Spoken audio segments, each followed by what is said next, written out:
अचानक गोप्रो खस्दै यार अलवेज यहाँ वन्स इन अ विक एउटा न एउटा एक्सिडेन्ट केस हुन्छ नि आफैमा ओभरटेक गर्छ रिक्स अलवेज बाइकर्सहरूलाई के when you have light version of rider मेरो एउटा कम्प्लेन चाहिँ यहाँको पुलिस अफिसर्सहरूलाई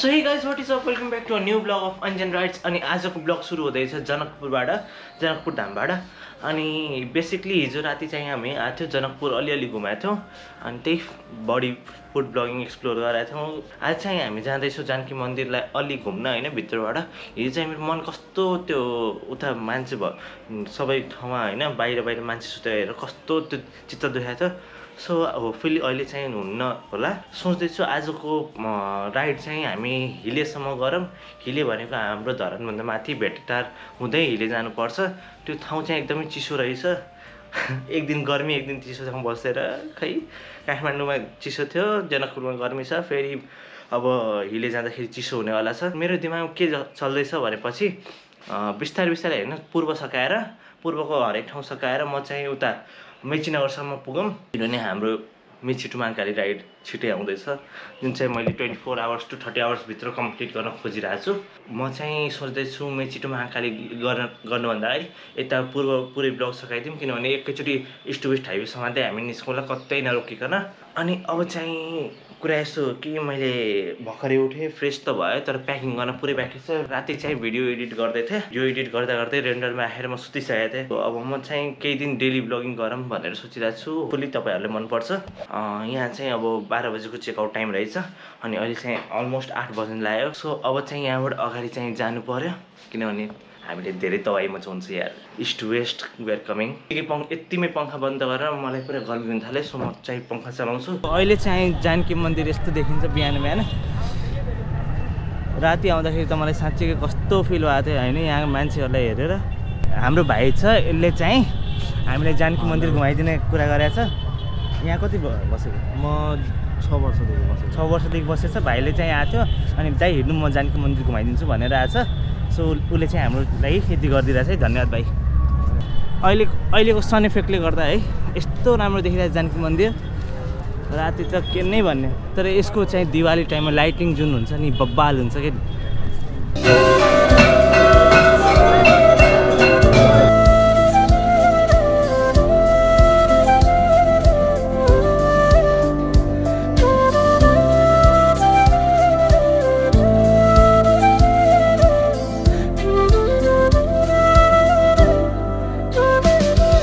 सो यो चाहिँ टप भ्यू हो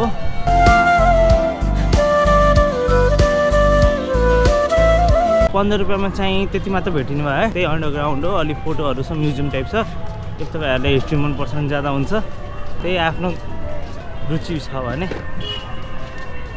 यस्तो केटा हुन्छ ब्रस लिएर आएको छ अब चाहिँ यति हो जनकपुर बारेमा अब चाहिँ होटल जाम सो अलरेडी सामान सबै प्याक भइसक्यो टाइम टु चेकआउट 9 भन्दा 10 बजिसक्यो always we are always late के जहाँ पनि जाँदाखेरि हामी चाहिँ अलवेज लेट सो सामानहरू तल गइसक्यो यो चाहिँ यसमा रेनकोट छ अनि मेरो हेलमेट यहाँ छ अब यति गरेर अब चाहिँ हामी निस्किने सो ट्रिप टु हिले वी आर कमिङ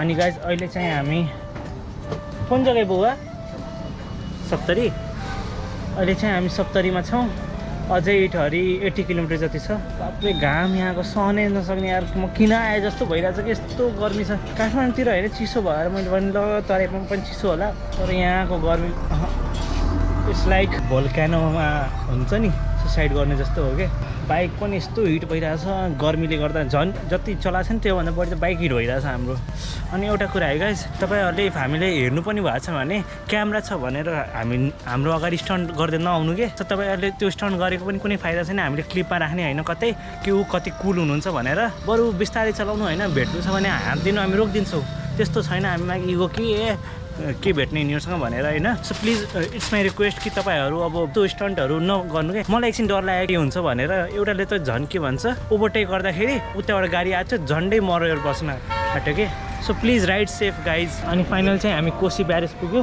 मेरो पछाडि चाहिँ पुरै कोसी ब्यारेज छ। अनि यहाँ चाहिँ होटल होलिडेमा यहाँको चाहिँ माछा चाहिँ एकदमै फेमस रहेछ। सो हामी चाहिँ माछा खानलाई बिहानदेखि केही नखाएको के। अनि हेरी आवर माछा अनि चटपटे। सो यो खाम ट्राई गरौँ। अब मोटो ब्लगिङ र फुड ब्लगिङसँगै गरौँ। One of the good one.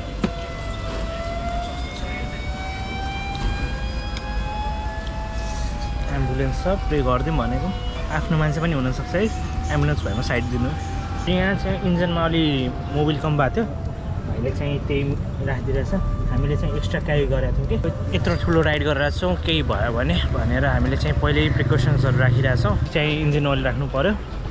अब चाहिँ यहाँको ड्रोन सट लिनुपर्छ, फोटोहरू लिनु पऱ्यो थम्बनेलको लागि। अनि त्यसपछि अगाडि निस्कौला। गोप्रो यहाँ लगाउनु रिक्सै हो क्या एउटा। अचानक गोप्रो खस्दै यार, के भएन नि, झन्डै स्पिडमा थिएन यार। बाँच्यो है, बाँच्यो, यहीँ बाँच्यो यार।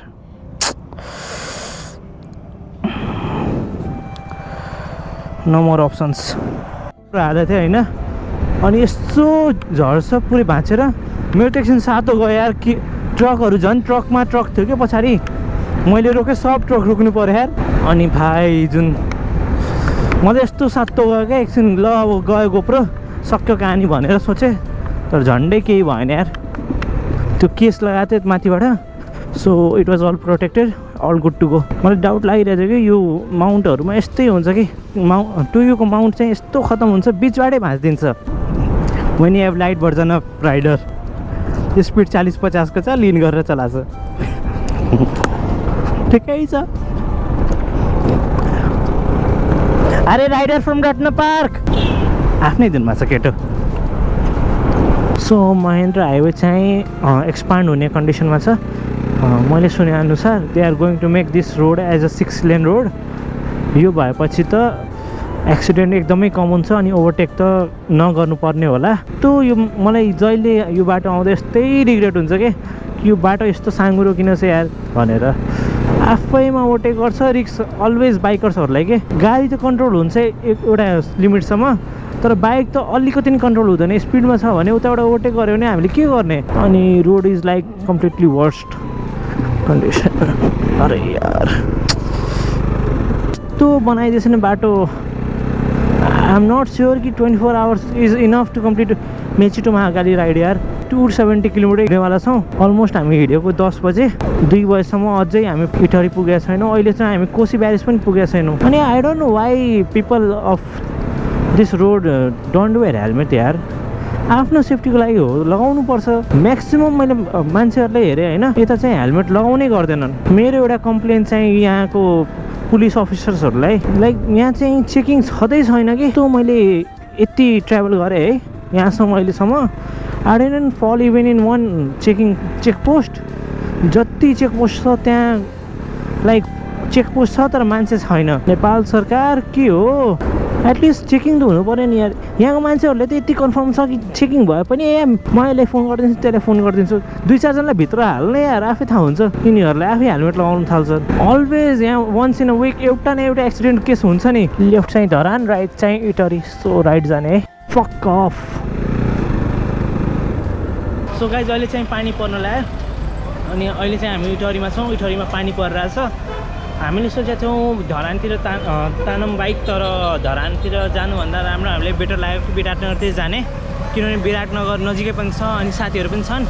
अब भोलिको दिन हामी विराटनगर गएर फेरि धरान गएर फेरि विराटनगर फर्किनुपर्छ भनेर उल्टो हुन्छ भनेर आज हामी विराटनगर घुम्ने। अनि भोलि बिहानै चाहिँ हामी धरानको लागि निस्क्यौँ। धरान भेटेटार हिले सब घुमेर अनि पर्सि चाहिँ इलामको लागि निस्किनु पर्नेछ। सो त्यो प्लान चाहिँ हामी गरेर अब। सो म चाहिँ गोप्रो ब्यागमा राख्छु किनभने गोप्रो बाटो पुग्यो होइन। Live delivery of buff momo.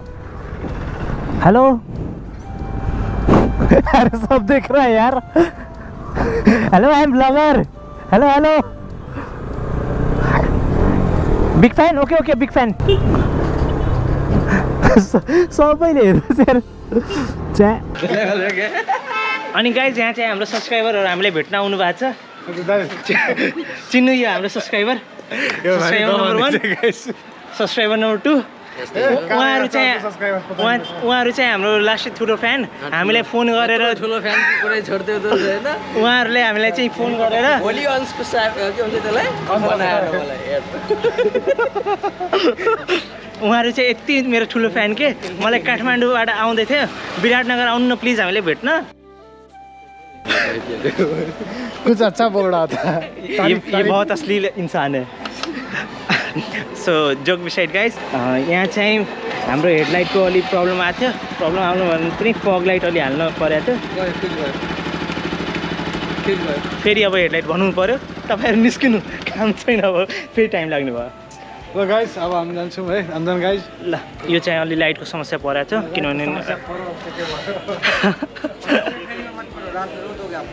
So actually light चाहिँ अलि पुगिरहेको थिएन सो हामीले लाइट थपिरहेको थियौँ अनि त्यसमा पनि खोइ मिलिरहेको छैन अब बनाउँदै राति हुन्छ के हुन्छ तर हामी चाहिँ विराटनगरमै आज स्टे गर्ने हो अब यो बनेपछि कतै होटल हेर्ने हो स्टे गर्नलाई सो गाइस फाइनली चाहिँ हामीले एउटा होटल भेट्यो यो होटलको नाम चाहिँ होटल म्याङ्गो ट्री भन्ने छ एक्चुली नाम सँगसँगै यसको काम पनि त्यस्तै हो it's like completely wooden room भन्नाले सबै काठको छ यहाँसम्म कि सिसाहरू जे जति छ होइन सबै काठको बनाएको छ it gives you like trees भाइब्सहरू सब दिन्छ अनि अब चाहिँ मैले सबै अनबक्सिङ भनौँ न सामानहरू छिटिरहेको छु म चाहिँ अब एकछिनमा जान्छु भिडियो एडिट गर्न आज चाहिँ अलि राम्रो रुम भेटाएको छ अस्तिको रुमभन्दा त धेरै राम्रो छ अनि अस्तिको रुम चाहिँ बजेट पनि हाई थियो रुम पनि त्यस्तो राम्रो थिएन आज चाहिँ फ्रेन्डली बजेटमा एसी रुम भेटाएको छ आई एम रिच विराटनगरमा पनि त्यत्तिकै गर्मी छ जति जनकपुरमा थियो त्यति गर्मी यहाँ पनि छ अब चाहिँ म नुहाउन जान्छु एकछिनमा पुरा पसिना भइसकेको छु नुहाएर अनि त्यसपछि खाना खान जान्छु अनि खाना खाएर डेली ब्लगिङ गर्दा चाहिँ यस्तो हुन्छ नि भनौँ न फ्रस्ट्रेसन हुन्छ कि किनभने ट्राभलिङ एडिटिङ सबै एकैचोटि गर्नुपर्ने रहेछ सो चाहिँ यो चाहिँ अलि अप्ठ्यारो हुनेवाला छ म चाहिँ एक दिनको अल्टरनेटिभ गरेर ब्लग एडिट गरेर हाल्दै गइरहेको छु म बनाउँदै एडिट गर्दै गइरहेको छु करेन्टली म चाहिँ विराटनगरमा छु अनि भोलिको ब्लग चाहिँ यो चाहिँ भोलि आउनेवाला छ जुन चाहिँ आज हेर्नुहुन्छ तपाईँहरूले अलरेडी गाइज आजको पनि काम सक्यो मैले चाहिँ नुहाएर पनि आएँ खाना पनि खाएँ अनि यहाँ चाहिँ डाटा पनि कपी हुँदैछ अनि अब म बस्छु एकछिन एडिट गर्न अनि एडिट गरेर सुताउला अनि भोलिको राइड चाहिँ हिले कम्प्लिट गरौँला जसरी भयो भने आज चाहिँ नभए पनि भोलि चाहिँ हिलेको राइड सकाउने हो सो आजको ब्लग चाहिँ यही सकाउँ this is Anjan ride signing out ride safe be safe अनि see you in the next blog till then bye bye हैं जो पन्ने होते नहीं पूरे करते बहुत कुछ बयां मिल जाऊंगा तुझसे फिर उन किताबों में हो जहां जिक्र तेरा